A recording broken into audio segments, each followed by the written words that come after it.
Well, hello, hello, good evening, good afternoon, good morning, in whatever part of the world you are watching me from. It is a beautiful Sunday evening. Some of you are relaxed, some of you are probably watching TV, and hopefully you join us now at Real Talk with E.V.E. It is a beautiful day. It's a bit cold, but guess what? We expect it. It's wintertime, so we should not be complaining. And I am just excited for who I have coming on today. She is one powerhouse. She's a busy woman, and I'm so glad and thankful that she made time for this show because she felt it was important to share this information with all of you. And I am just blessed to have known her for many years. We've worked together in the community. And I just want to let you know that this is going to be transparency. Hence the name Real Talk with EVE. This is some real talk, people. And she's going to tell you like it is. She's not going to sugarcoat it. And that is the type of shows that I like, that I appreciate. Otherwise, how are we as parents going to learn, or educators or administrators? And this goes out to all of you, to everyone that's watching this show. Please share it, invite others to watch it. As you all know, it's not about me, and it's not even about the guest either. In some cases, some yes, but it's what information I bring to this show through our experts, through our professionals. And tonight, as an advocate, I often discuss things of this type of topic um, with families because they're not educated or well versed in things like the IEP. And so I am bringing up this powerhouse, and our special guest is Martina Lozano Tovar, and she works for the government, for the state. She is one of the state agents supervisors. So I'm going to bring her up right now without further ado. Welcome, Martina. How are you? Good, good. Good evening, Eve. How are you? Good evening. Oh, I am just like blessed to know that you are here with me. And I want to thank you that you've made time to come on tonight. You and I were from time to time, we discuss special things, topics that, our community does not know or need to know. And it's like, wow, Martina, did you know? Did you know? Did I know? No, I didn't know. So I want to welcome you to Real Talk with EVE. I know that this is the first, but I'm hoping it's not the last time that I'm bringing you on, because what you do, Martina, is amazing. I just want to tell you, you have been a key instrument to our community, especially our Latino community. That, we've worked in cases, I've sent you some people, and you've educated me, say, hey, this is what we can do, this is what we can't do, or this is the type of client we serve, right? And so you are a powerful resource throughout the state of Indiana, un recurso muy importante, especialmente para nuestra gente latina. So if you're going to throw some Spanish stuff up in there, you do, but make sure you say it also in English, so that Claro, we, claro. I will. yeah. I will. I will So, translate if I have to do both things. So, which pero you are good at, and because you've been doing this for quite some time. And for those that don't know who you are, they're going to get to know you. They're going to be calling you. Is that all right that they call you, because we're going to give your information out? no, no hay problema. Not a problem. That's what um, we're here. We're here to help people. yeah, thank you so much. So you are the supervisor to vocational rehab, right? Is that your title? Am I correct? Yes. Well, So do that you want plays me a to big tell? role. That plays a Yeah. big role. Just that title, supervisor. Cuidado. Oh, no, no. I think the title is more than it is, but I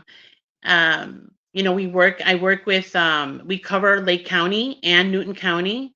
So así es que cubrimos lo que es el condado de Lake y Newton County, servicing families who have individuals with disabilities who are looking to maintain employment, obtain training to get employment, but they must be made eligible, determined eligible based on their functional limitations. So, nosotros proveemos servicios para las personas discapacitadas, a personas que o están tratando de mantener su empleo, buscar empleo, buscar entrenamiento para poder conseguir empleo, pero tienen que, la manera por la cual califican es que tienen que tener alguna deshabilidad, discapacidad, que los limita a sus funciones diarias, ¿verdad? Entonces, so that's what we do. That's what No, we try to help people with you went right. disabilities. Espérame. Let me back you up for a second. You went right into your work, but people don't know who is Martina. Some of you may have been served with her and given her, she's offered resources to you, but a lot of people may or may not know because you know what we're going to talk about is also not just statewide, but it's federal, right, Martina? So Yes. we're going to have people, if they haven't joined us just yet, from all over the country and possibly other countries, because now we are in Instagram Live. Shout out to my IG people and also to the X, other name Twitter, to my Mhm. tweeters.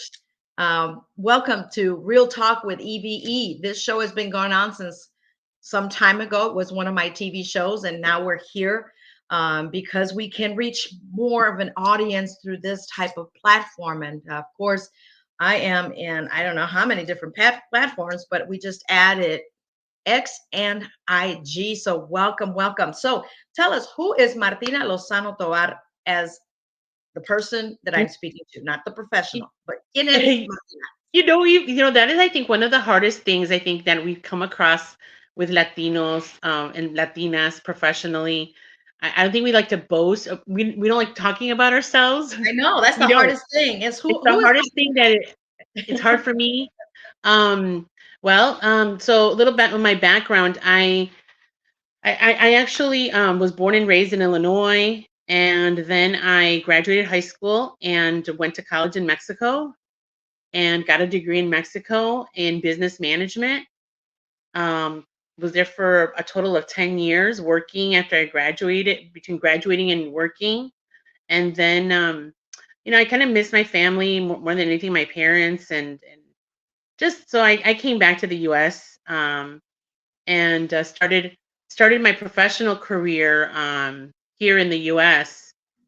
After finding so many obstacles. I had experience. I was a buyer, a purchaser for Organización Soriana in Mexico, and at the Mm, time when I was doing that, I was responsible for buying clothes and little girls, all the lingerie department for women and little girls.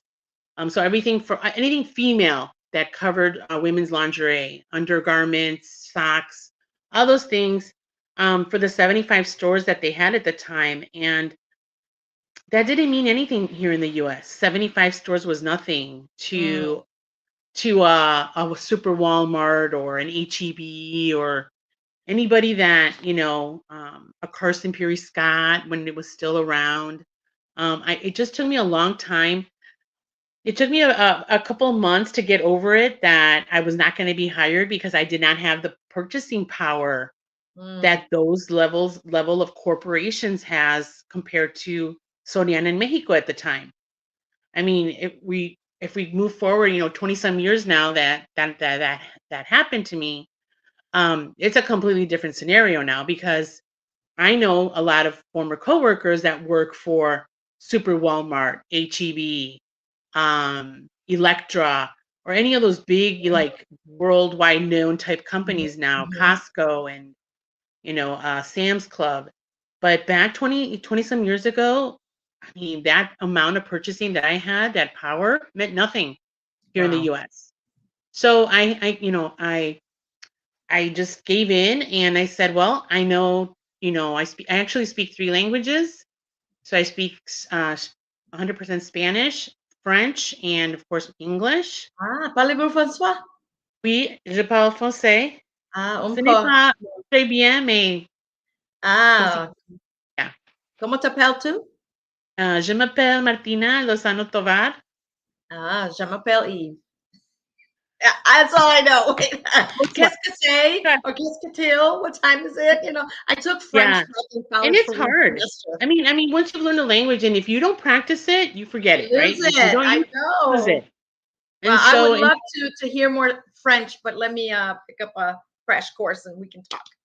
But I didn't know that part about you, Martina. You and I go way back from, was it Hope or before Hope? I don't know. It's been so Yes, long. probably since when I came over here, I was working. Well, I moved here probably like in 1998. Yeah, in 98 I Yeah, moved my here kids were in little. Indiana. My daughter's 25 now, and she was little.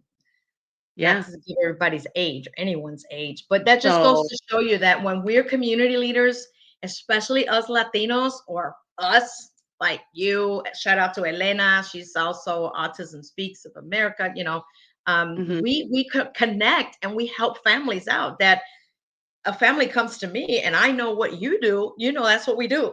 Hey, Martina, can mhm, you help so and so? This is what's happening, sure, right? And that's the yeah, type of relationships that we all should continue to build here, right? correct. Um, so yeah, so then I ended up, meeting somebody from Northwest Indiana, my husband. So of course he's like, well, it's less expensive to live in Northwest Indiana than to live in the north suburbs of Illinois. That kind of thing. And so, okay, fine, we will live there. And I was hired. Actually, I was working at Inland Steel at the time before it became before it became Ispat Inland and ArcelorMittal, and now Cleveland Cliffs. But I worked there for a couple of years, and then I worked for another company in Chicago, and then I went to work for a nonprofit called ASE, Ah, Hispanic I'm Alliance for familiar Career with that. Enhancement. And so I was there for a couple of years, and then that whole, the economy where no one was hiring, right? Nobody was hiring anybody back in 2008. So I was working with companies. If nobody's hiring, and that was my job, there was nothing to do. So so they laid me off, and I ended up doing that first diversity job fair with the Times that summer. Wow. With the Times newspaper and ASE, and that we kind of kicked that off, the first diversity and inclusion job fair. Back at I the remember that. Oh my gosh. when it was still the Ramada, right? When it was still the hotel over there in Maryville. It was like our kickoff event and a Yeah, that was luncheon, the and place. that was the That was place the to do place. things, right? And so yes, I kind of like, started doing that, and I was still job searching at the time but that was a project I had to finish, and then I went to for Habitat for Humanity for a I while. saw that. I was like, oh wow, I did not know you were with Habitat. I've also worked on some projects with Habitat for Humanity some time ago. I would Yeah. say about 10, 12 years So ago. I was there. Yeah, I was at Habitat for a couple of years, and then I moved over to Work One, and I was working on a disability employment initiative grant, which I was on it for 3 years through the Department of Workforce Development. And so the grant ended, and I was still with the Work One offices, working with all the business entities within the healthcare industry, recruiting, doing job fairs, helping those companies identify employees, potential employees.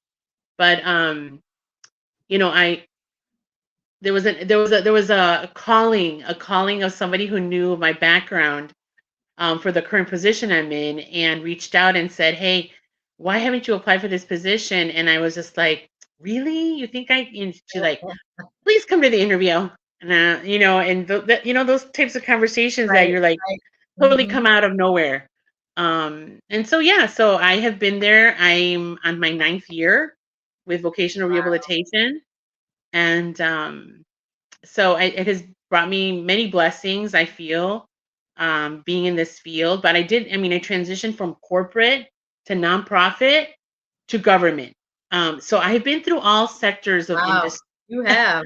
Um, someone the other day said, Martina, don't you want to come back to sales? Don't you miss those incentives, and don't you miss all those quotas and the traveling? And I said, part of me does, the younger part of me does, Right, right, right. and going to the ship conferences, the national ship conferences to recruit, and to Nishimba, and all of those big conferences across the country. I said I go for fun now. I don't go to work. There you go. um, Yeah. so but yeah, so that's how kind of that. my experiences and the people that I've met along the way have led me to where I am now. And like I said, it's brought me a lot of positivity, a lot of new connections, more connections that I had before, to be able to connect people however I can, not through my just through my work, but also through the work that we do in the organization. So So what type of work is that, Martina? I know we're talking about yeah, vocational yeah. rehabilitation. What is that? Some What is people it? hear rehabilitation and right away, the mind goes to rehab, right? That it's drug rehab, it's physical rehab. No, our role in vocation is just what it says. Vocational, related to employment, related to a career path, related to a career goal. So it's about identifying the needs an individual with disabilities has, those limitations, and helping them through training, through accommodations, to be able to get to an employment of their choice, and an employment or type of job and career path that they can actually handle. So it's really it can take anywhere from a couple of months to a couple of years, particularly when we are supporting individuals who are going through post-secondary, going Mm. through college and graduate school, or postgraduate, after they get, some of them are working on a PhD. So it really is about us providing the path and the plan of how to get to substantial, competitive, integrated employment in the community, for them to be able to either come off of Social Security benefits, Mm. or not even have to look for Social Security benefits. I mean, because I don't even, honestly, I don't even want to go down that road, because that No, in that's its another day. That's another day, that is another topic. But you that is you totally help different. people in several different aspects of what they need to find employment, but you need the services first before you go there, right? Correct. You deal with what other agencies, Martina, did you partner So, so we work really close with all of the special education high school departments here in Lake County and in Newton County. So across the state, vocational rehabilitation is connected through to the youth through um, the special education departments in each of the high schools. So I have the counselors are assigned high schools in my office, that they are responsible to attend those IEP meetings. with? So How by often law, are those IEP meetings? Please gosh, let me know. yeah.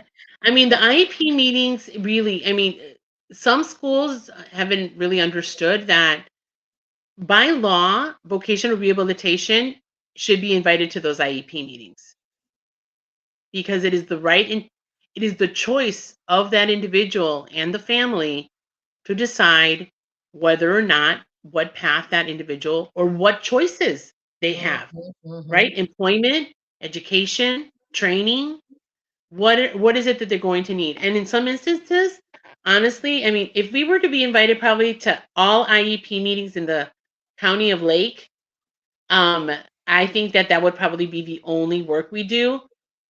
So our focus is to work with those that are juniors and seniors, right? Those that are considering already graduating or completing a certificate of completion, and moving on to doing something else because they no longer want to go to high school anymore. They want to graduate with their peers. They want to leave with their peers. Because if let's say Susie Smith next door is graduating with her Core 40 diploma, and Jenny Smith here next, the girl that I'm speaking about potentially, is graduating with a certificate of completion, but they've always played, they've always been friends. She's not going to like graduating, her friend graduating, and her not. So we come a lot across a lot of that. Mm, So it's not about your neighbor, it's about you. It's that's about right. what you want to do. And also, when a family feels that that their child has to graduate at 18, that is not true. Can you If the say that family, again? when a family is being pushed that their child has to graduate at the age of 22, excuse me, at the age of 18, like they have to leave the high school setting. That is not true. That is not true at all. They have up until the age of 22 to be in that setting. That is by right with an IEP. So, A lot of people I'm, don't know what an IEP is. Can you yeah, educate okay. those that Yes, are but joining yeah. here with us? So an IEP is an individualized education plan. That is a plan that students with special needs are, it's created for them once they start high school. It gives special direction. There may be behavioral issues, and so there's a behavioral plan that comes along with that. It is a team of core individuals, all of the teachers the teachers that individual may be working with each school year, that come together to meet with the family, the legal guardians, parents, to see how this student is progressing in the school year. So there's some students that have it in middle school, but more than anything, it is primarily used in high school. I think that some families don't feel that they can't have or request an assessment for their students. That's another thing, ¿verdad? Yes. They probably don't know. Well, no, I do know. They don't Yes, know that they they don't can do know. So I'm going to switch to Spanish here, that. Sí, por if you want favor. me. Sí, sí. So, estamos hablando de lo que es un IEP. El IEP es un plan individualizado educacional para estudiantes con necesidades especiales de aprendizaje dentro del área escolar. Normalmente este plan se ve en la preparatoria, o sea, en high school, y ese plan trae todas las cosas que su hijo o hija podría necesitar asistencia, ya sea asistencia para poder ir al baño, asistencia para comer, asistencia para aprender, más que todo, ¿verdad? ¿Cómo aprender? ¿Cómo su hijo o hija aprende? Ya sea si necesita alguna persona que le esté ayudando a leer, necesita lo que le llamamos una accommodation, alguna asistencia especial, por ejemplo, un intérprete por si son sordomudos, si necesitan equipo especial para poder usar la computadora porque son ciegos. En muchos casos vemos a familias que se sienten muy capaces de enviar a sus hijos al high school especial en Indianapolis, ¿verdad? A la escuela para ciegos, a la preparatoria para ciegos, a la preparatoria para los sordomudos. So, esas dos discapacidades son las que más prevalecen dentro de lo que hacemos nosotros, porque cuando se trata de una discapacidad física, ¿verdad? Normalmente, pues sí pueden atender en una escuela particular cerca de casa, no tienen que irse lejos a ninguna parte, ¿verdad? A menos de que tengan alguna de las otras dos, ¿verdad? Discapacidades. Entonces, en ese caso, pues sí, convendría, ¿verdad? Tomar en cuenta de que pues a lo mejor les podría ayudar más irse, ¿verdad? A una escuela especializada para poder ayudarlos. Pero nosotros hemos visto, we have seen that students who have left the area to go to either the school for the deaf or the school for the blind, we feel they are not given the appropriate, when they come back to Lake County, they are more comfortable staying in Indianapolis Oh, wow. because they are familiar with the surroundings. They're familiar with it. Indianapolis has public transportation. We don't have that here, right? We have it, just limited, but we have Well, some. super limited. I mean, it's not even available. Like we had a student who lives in Cedar Lake who's blind, who said, "What am I going to come back to? I can't get in public transportation to go to Purdue, Wow. right? So I need an accommodation. I need you to let me stay in Indianapolis."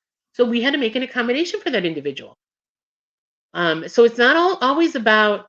It's not always about what we think is correct. It's about what is going to propel that young person, right, or that adult to go to the next step, right? Right. Are they going to be able to work and have the training and skill set to get a job? So Mhm. Yeah. that's And it's really what we do. so sounds like you partner with trade winds because they're the ones that find them the place to work, right? Yes. Yes, of course. So we have several partners in the region. So Tradewinds is one of the largest that we work with. I guess we have three really large ones: Goodwill, Opportunity Enterprise, and Tradewinds. Those three are our biggest ones that we work with as agencies, as our service providers with our participants to identify and secure employment. We also work with Planning Possibilities, Oh, who yes, Brad Meadows. Do you know I started with planning possibilities a long time ago with Brad? Shout out to Brad if he's watching. Go ahead. I'm sorry. These are no, that's common okay. names that are familiar to me because it just shows all the work that we have been called to do, right? If you Yes, will. yes, and Planning Possibilities, they're a smaller provider, but they've got, they found their niche also. They found a niche that they've been able to help our more experienced graduated professionals with disabilities, right? So they are more into um, the connections and how they have built relationships within the community that they know to be able to place some of our higher functioning and we have engineers, computer Mhm. engineers, civil engineers that have been placed not just through them, but that is kind of their forte, that helping professionals that with disabilities. So but I will say that the partnerships that we have with the providers that we currently work with, it's a hard job. It's a hard job to maintain someone involved, to maintain someone active within the relationship and building that rapport with the provider themselves and with the counselor. The counselor is the one who says yay or nay, pretty much. The counselor is the one who says That, that. whew, that's It's a that's a lot. hot topic right there. That's a lot when you mention the counselors. Now, I'm not going to attack anyone or mention certain schools or certain people because you know who you are. That is a guidance counselor in a school. And I'd be like, okay. Of But course. I'm not just talking about one school because yes, I'm the board chair of a charter school in Gary. But you gotta know, I go into other schools. I uh, like when 2021, I partnered with all schools, City of East Chicago, and all the libraries in Lake County to go and test for COVID. But I have already been in the schools. I volunteer with junior achievement. I'm in the school, so I'm always looking to see how the adults react to things, how they behave, not just the students, because I go in there to motivate and empower these students.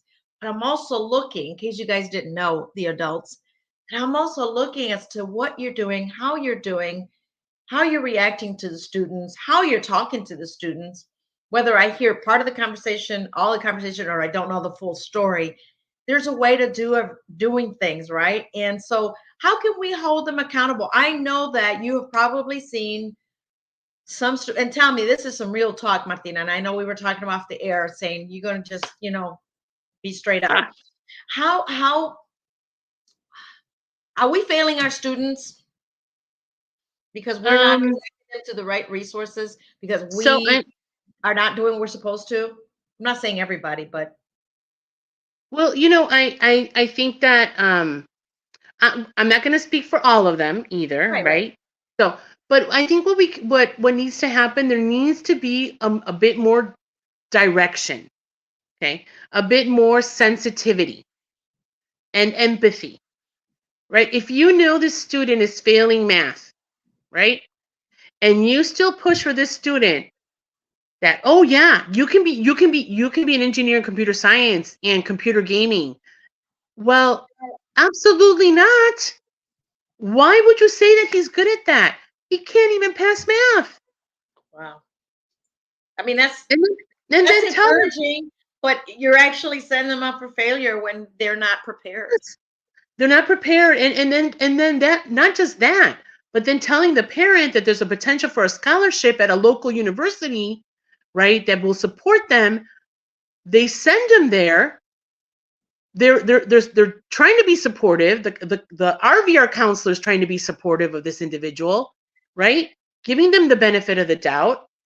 The student goes there the first semester, fails all of their classes because you offered them a scholarship. So the family is like, well, they're saying that he can do it. They're giving him a scholarship. Well, no, that's not how this works. You have to take into account with all the scholarships, and I think this goes not just to the schools, but also from the parent side. We have to be realistic, right? I know that all of us want Harvard graduates, Yale graduates, right? Princeton. I want a lawyer. I want a doctor. I want a dentist. But you know what? Some of us do not have that capability. I wanted to be a doctor. I know that I couldn't pass, like, whatever, MCAT or whatever. But the fact is that, right? It's the guidance. It's the guidance from counselors. It's the guidance from family and parents.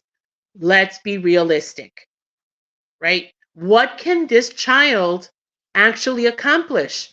Provide a day, right? Freshman year, first semester and second semester, there should be providing a day of learning careers. Learn about the careers, right?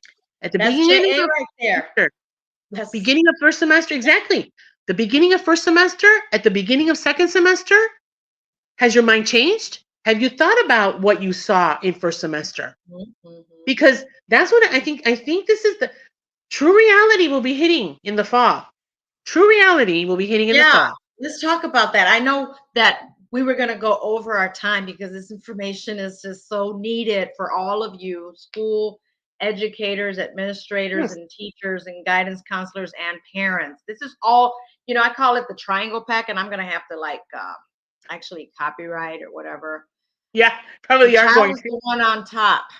The parent is on the other corner, and the school administrators, teachers, guidance counselors on the other corner. This is Yeah. how we are right now, or how it's been.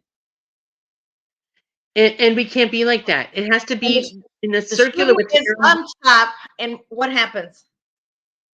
Yeah. Falling between the cracks. We need to connect So, that. So what's yeah. happening? What's about to happen that you're like warning, Will Robinson? Well, this is a big warning, right? A big warning in the sense that, the graduation requirements are changing for high school students. So, para los padres que hablan español, los requisitos para recibirse de los 4 años de preparatoria van a cambiar van a empezar a cambiar y empiezan en el otoño de este año. New school year. No changes. Yeah, in the next school year, it's going to change.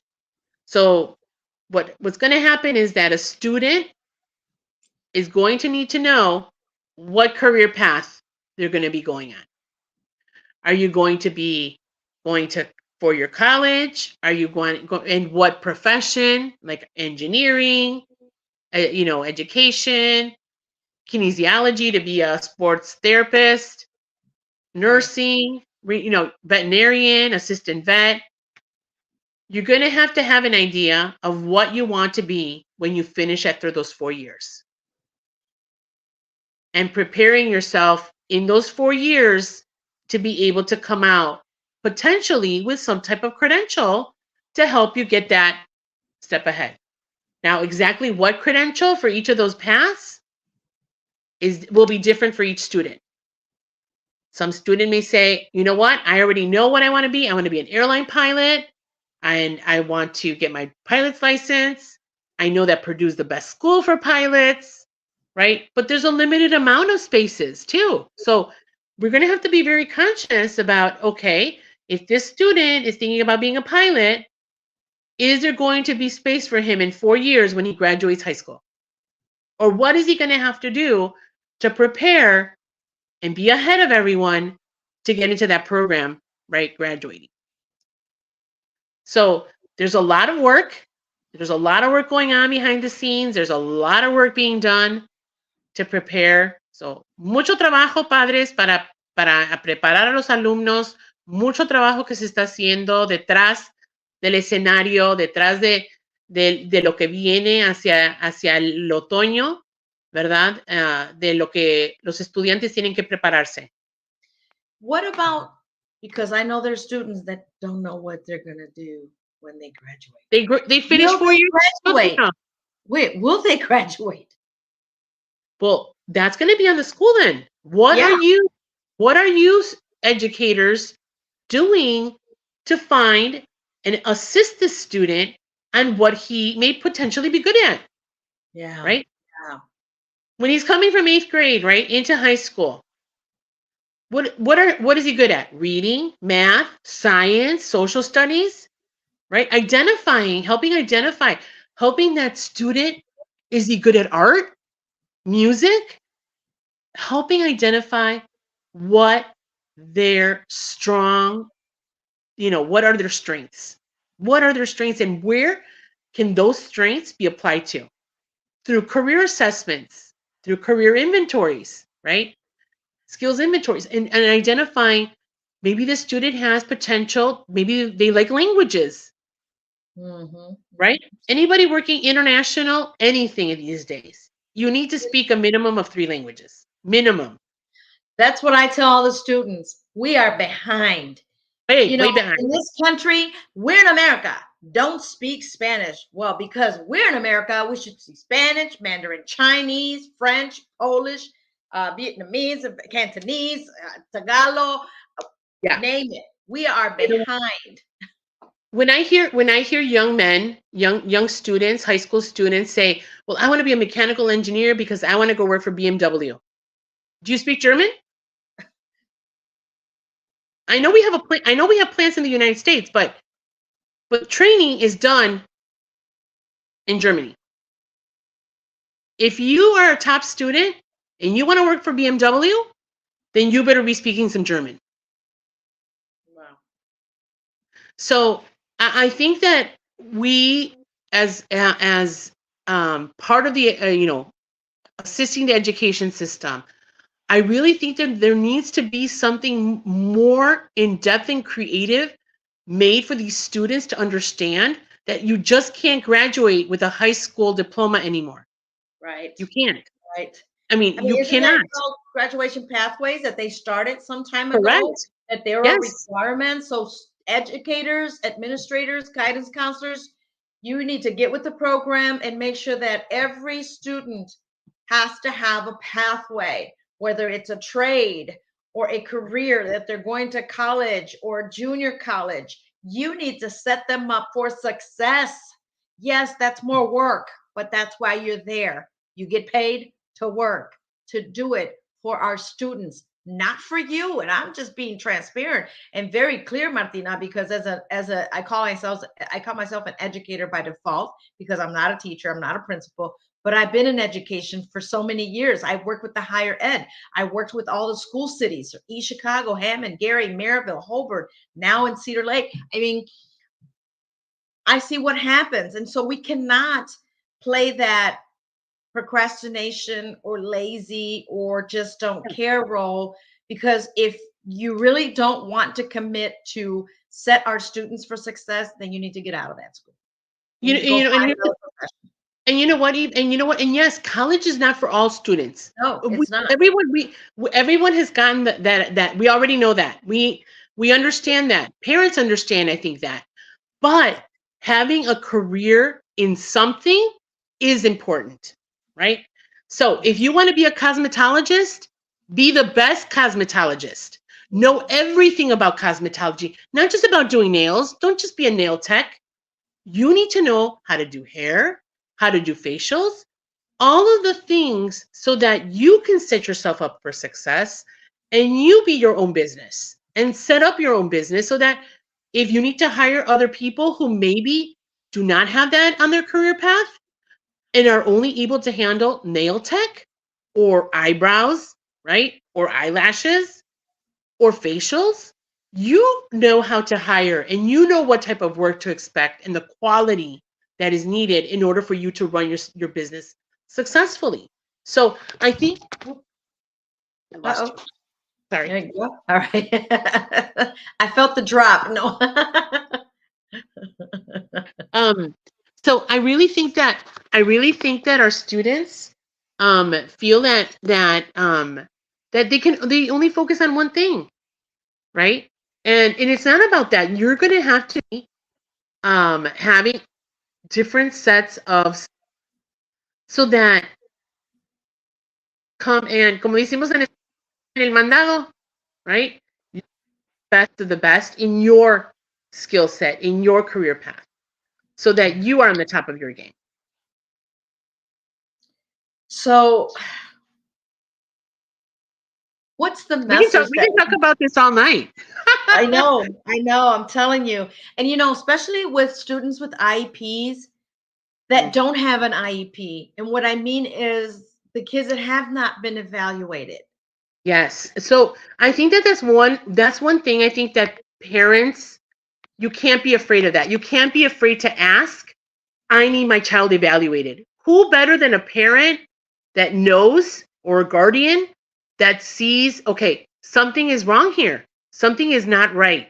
There's a reason my child is not passing, third grade reading, or why my child isn't passing fifth grade math. There's something else. And you can't think it's just like laziness, because that's what some parents are, they're like, well, he's just lazy. He doesn't want to do homework. He doesn't want to pay attention. There can be something else going on mentally, right? Mentally, I think I'm going to share this.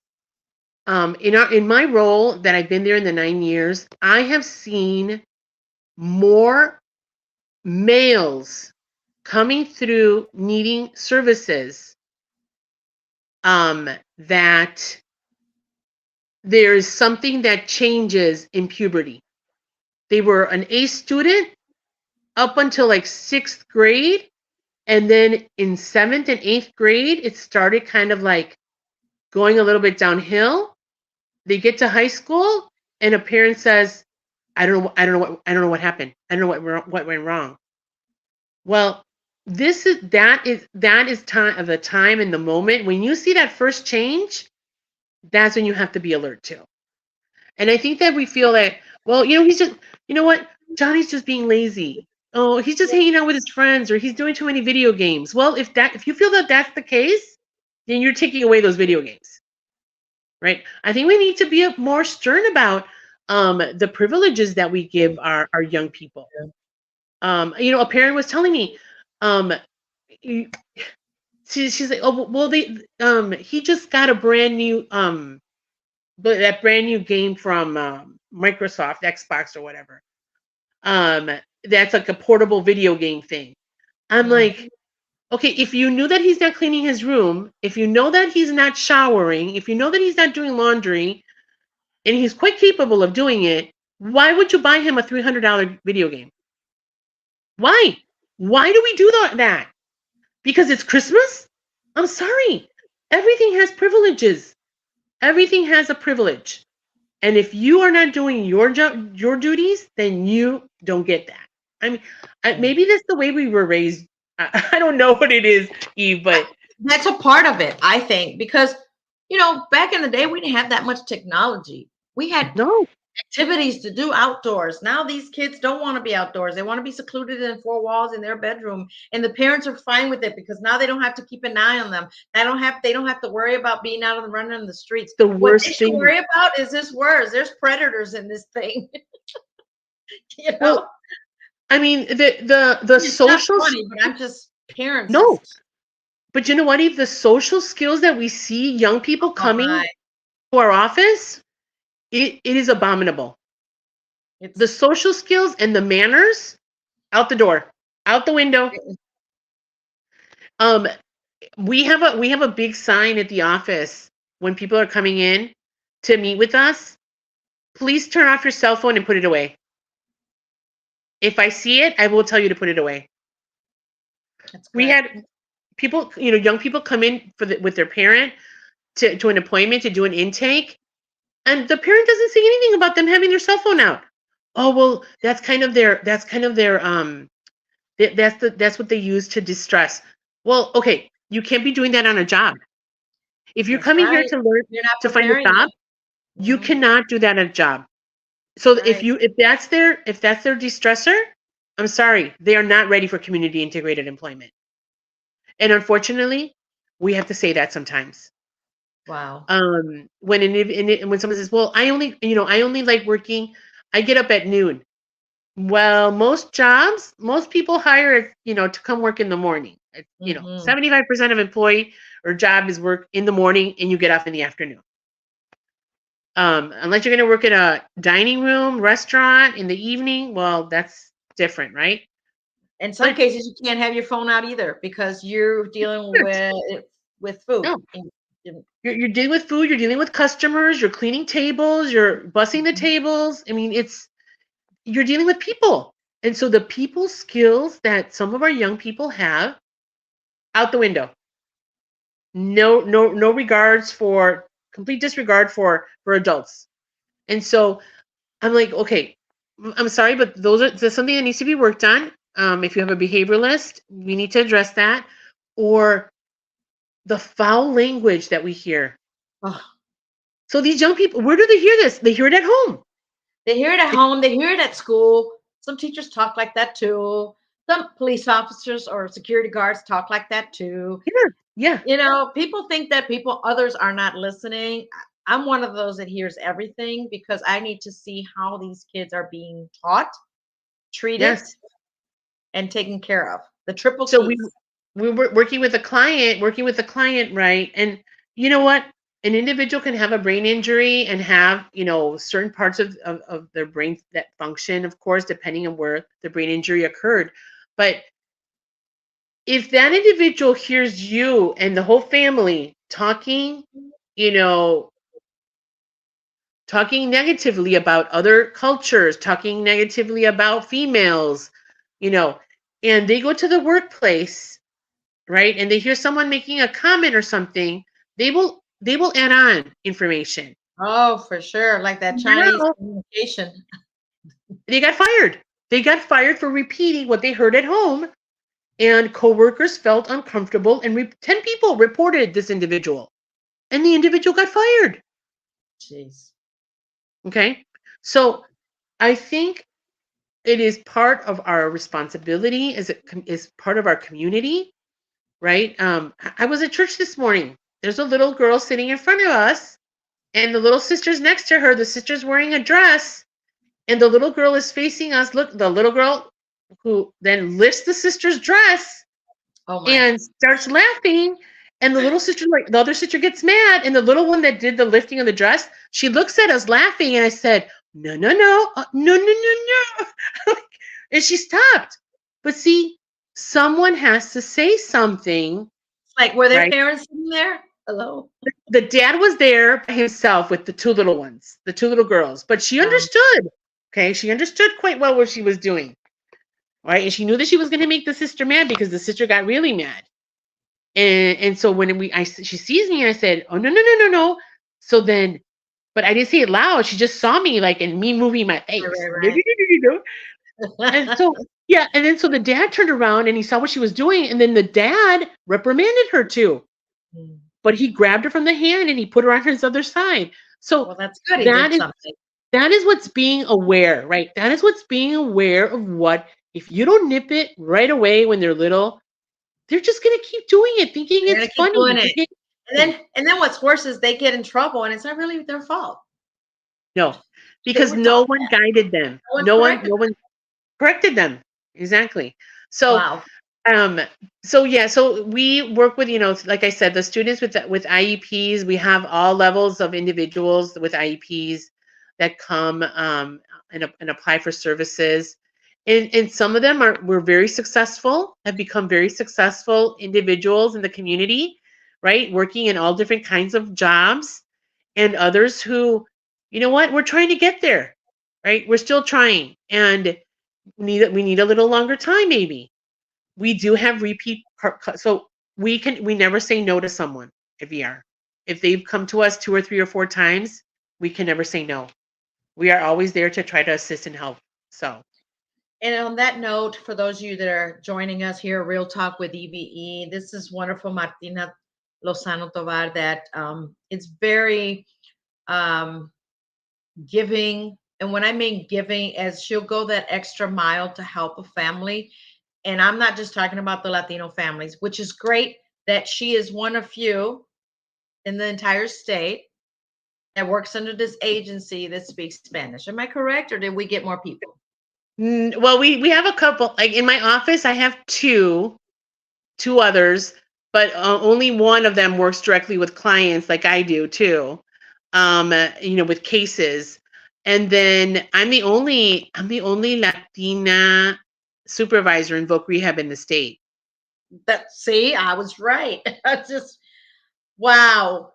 State of Indiana, you need to get with a program. We need to talk to the legislators. We need to talk to the political candidates that are running for the governor's seat, because I know we talked to Holcomb. He can't do anything in the future because he's done.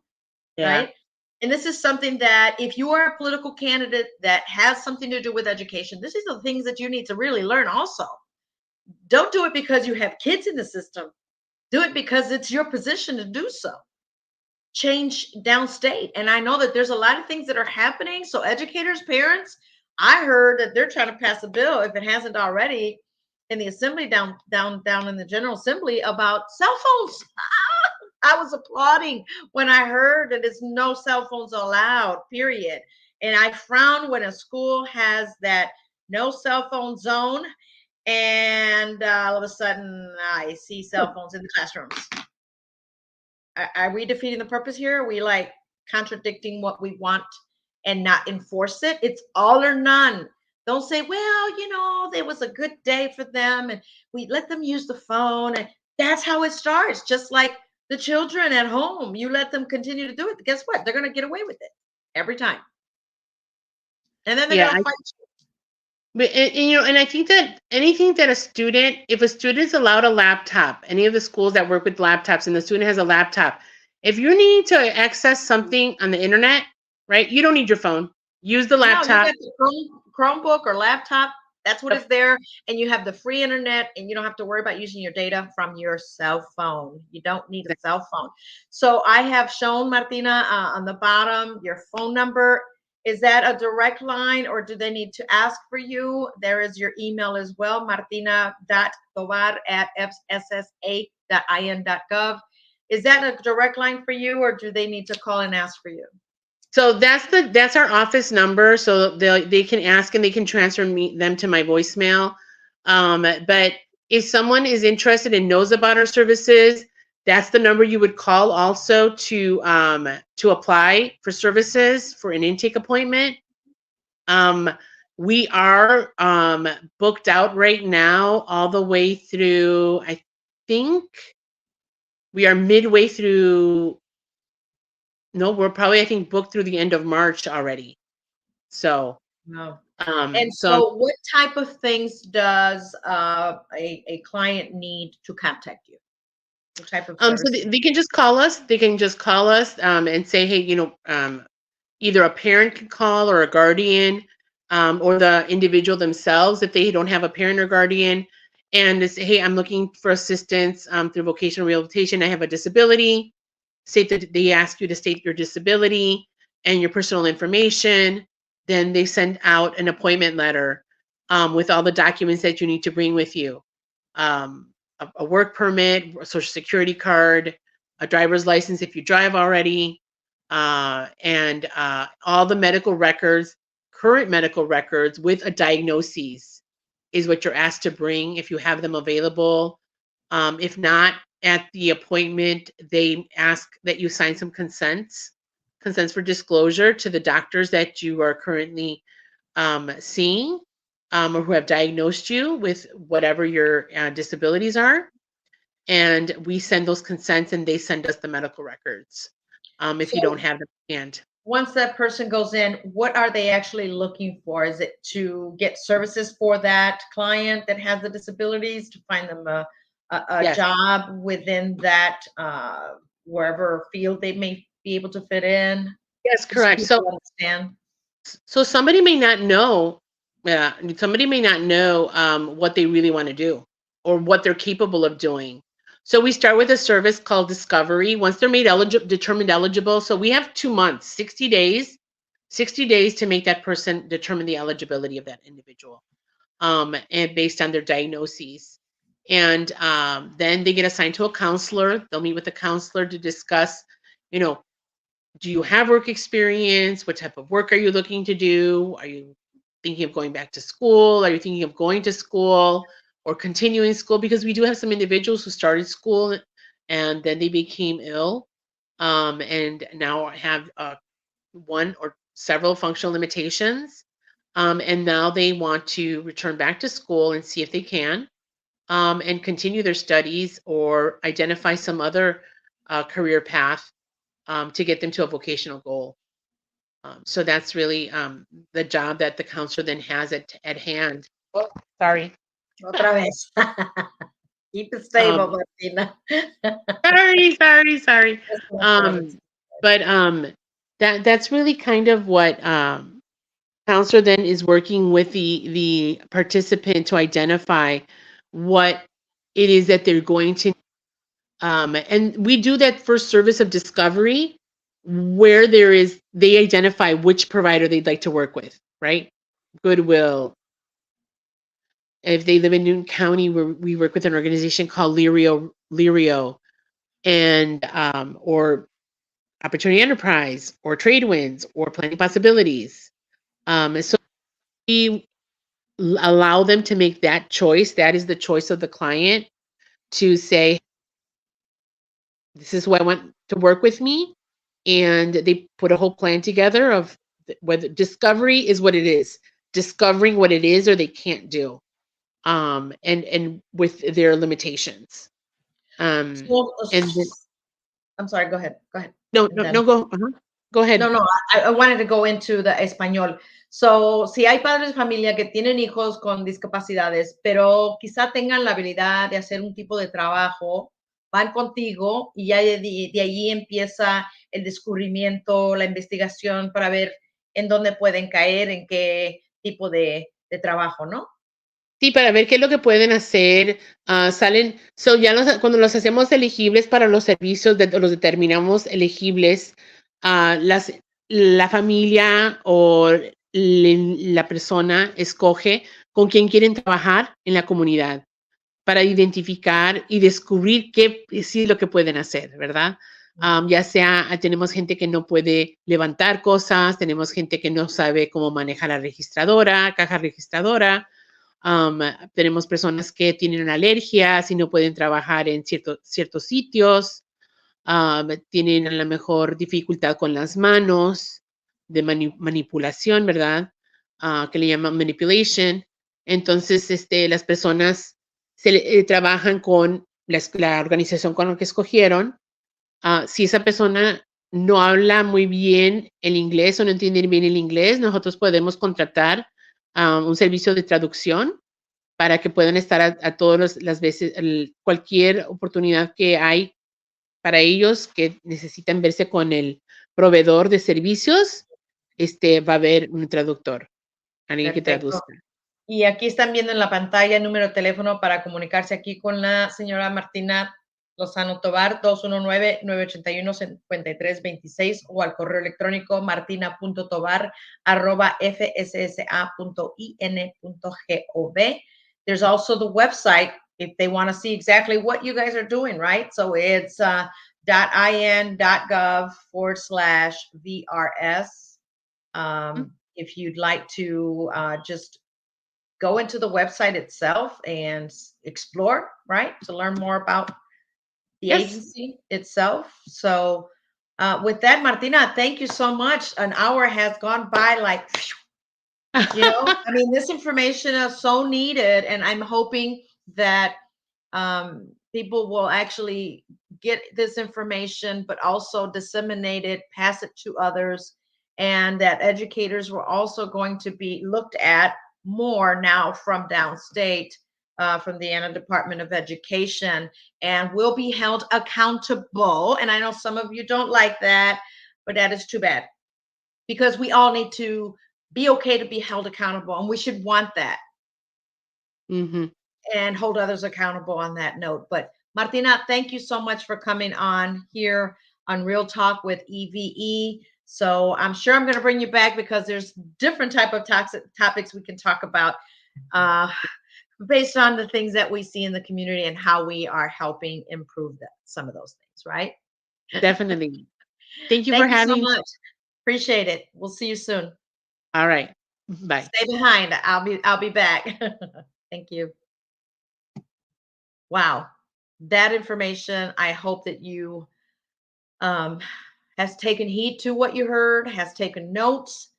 I'm a note taker, especially when I'm trying to learn new things and get some information. I'm definitely going to be taking notes, and I hope that you did. Espero que esta información la compartan con otros, y la difunden para otros lugares, que las familias sepan. This is the very first, I won't say the first bilingual talk that I did, but this is more Spanish and English, because this information was so important. Lo hice en español y en inglés porque creo que es muy importante que ambas familias, la que hablan inglés y la que hablan español, debe de saber esta información. So with that, guys, it is already 9:02. So thank you for joining me. I know it's a Sunday for you, and got to get ready for tomorrow morning, right? To start the work week. So with that, please to you, God bless you. Thank you so much for joining me tonight. And I'll be back with Real Talk with E.V.E. next Sunday. We'll see what else I can bring here for you. Until next time, have a good night.